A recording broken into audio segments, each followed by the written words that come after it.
de 672 millions d'ariars. 6 agents du ministère de l'économie sous les verrous. 6 agents du service de l'ordonnancement des dépenses de pension du ministère de l'économie et des finances dont le chef du service et 5 de ses collaborateurs ont été incarcérés à Danmour pour un détournement de 672 millions d'ariars réalisé par la création de 9 pensions fictives. Ils sont poursuivis pour des faits de faux et usage de faux, abus de fonction, enrichissement illicite et détournement de fonds publics. Un complice présumé a également été placé en détention préventive à la maison centrale d'Antanmour, tandis que d'autres individus supposés être de faux pensionnaires sont sous contrôle judiciaire. Djirama. Attention aux faux agents. La Djirama informe le public de l'existence d'escrocs se faisant passer pour des agents de la société auprès des usagers. Ces individus prétendent être des contrôleurs de la Djirama et dans certains cas exigent des paiements, ce qui est contraire aux pratiques de l'entreprise. Face à cette situation, la Djirama appelle ses clients à la vigilance. La compagnie précise que ces agents sur le terrain doivent être munis d'un badge et d'un ordre de mission signé par le directeur général Ron Weiss pour prouver leur affiliation. En cas de doute, la Djirama encourage les usagers à contacter immédiatement la direction. Des photos des fraudeurs ont également été publiées et la société invite les usagers à alerter les forces de l'ordre local ou à envoyer un message privé à la Djirama s'ils les croisent. Promotion de la langue japonaise. 66 715 € du Japon pour l'université d'Antananarivo. Le Japon financera la rénovation du bâtiment consacré à l'enseignement de la langue japonaise à l'université d'Antananarivo. Un don d'un montant de 66 715 €, soit l'équivalent de 325 millions d'ariars, a été signé aujourd'hui entre l'ambassadeur du Japon, Koji Abe, et le président de l'université, Mamraoul Laravilmanan. Ce projet entre dans le cadre du programme Don aux micro-projets locaux contribuant à la sécurité humaine. Il a pour objectif de diversifier les méthodes pédagogiques, d'améliorer l'environnement d'apprentissage afin d'attirer davantage d'étudiants et de renforcer les échanges culturels et la coopération entre les deux pays, indique l'ambassade. Misolife ahitana karazan'entana maro samihafa ilaina amin'ny fiainana andavanandro amin'ny vidiny mirary, toy ny kojakoja ho an-tokantrano, ny kilalao sy ny fitaizana ny ankizy, ny fikolokoloana amin'ny vatana, ny fetim-monjaika sy ny sisa sy ny sisa. Ho avy izao ny fety ampifalifaliana ny zanaka sy ny havana manjakaiza koa tongava fa afa-po anoina atao Misolife. Misolife Analakely eo akaikin'ny lapan'ny tanàna, misokatra isan'andro, fivarotana online ao amin'ny page Facebook Misomada Sandratra, afaka miantso koa amin'ny laharana 038 06 686 06. Misolife, afa-po anao. Ho an'ireo mpankafy novela sy amin'ny teny malagasy, tianao ve ny filma mampientanentana? Mankafy tantara mampihetsipov ianao? Star Times no manana izay ilainao.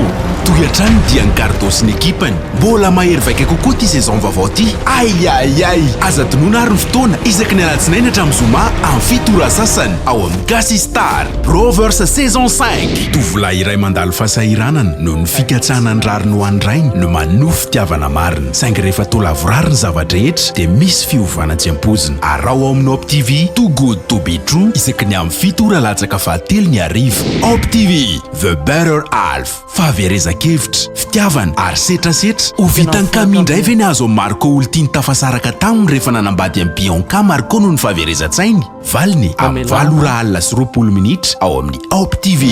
Ho an'ireo mpankafy baolina kitra, ankafizo mivatana ny lalao PFL amin'ny Gasy Star. Ndao ihany koa ny talentan'ny mpilalao malagasy. Star Times, ovaly efitsery.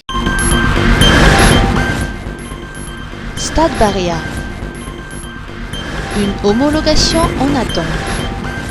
Zakaria Diabaté, spécialiste en sûreté et sécurité, et Ian William Craig, expert en pelouse, sont envoyés par la Confédération africaine de football pour évaluer si le stade de Barea de Mahamasn répond bien aux normes et standards de la CAF.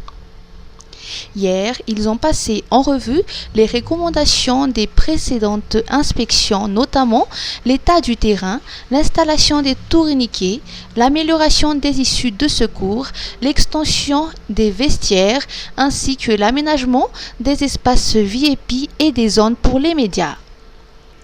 Lors d'une interview avec la presse ce matin, Zakaria Diabaté a souligné les efforts considérables déployés par Madagascar pour améliorer les infrastructures. Les efforts que nous avons fournis, Madagascar. Oui, c'est très visible. Et nous sommes là à la 3e inspection de sécurité. Et nous avons toutes les recommandations passées. Et c'est sur cette base-là que nous avançons. Et voilà. Surtout par rapport aux points de votre recommandation. Oui, les recommandations, on va les envoyer à la fédération. C'est basiquement ce qui va aider les personnes opérationnelles à pouvoir gérer le match. On sait que le football, ça demande beaucoup de passion.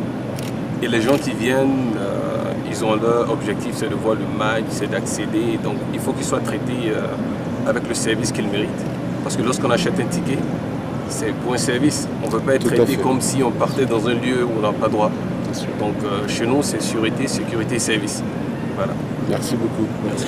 Cela fait presque 2 ans que le stade n'a pas accueilli de match international en raison du non-respect des exigences des instances dirigeantes du football continental. Les résultats de cette 3e inspection sont attendus d'ici la fin de la semaine, au plus tard le 16 février, selon le président de la FMF, Ranjiamanapsu Alfred. Selon lui, le lieu du match entre le Ghana et les Barea, prévu pour le 17 mars, devrait être confirmé un mois avant l'événement. Cette rénovation a été rendue possible grâce à une collaboration entre le ministère de la Jeunesse et des Sports, le secrétariat d'État chargé de la ville nouvelle et la présidence de la République. CAN Futsal féminin. Madagascar dans le groupe C. Madagascar fait partie du groupe C pour la première édition de la Coupe d'Afrique des Nations de futsal féminin. Le tirage au sort de cet événement sportif a mis la Grande Île dans le même groupe que Tanzanie et le Sénégal. La compétition se déroulera au Maroc du 22 au 30 avril 2025.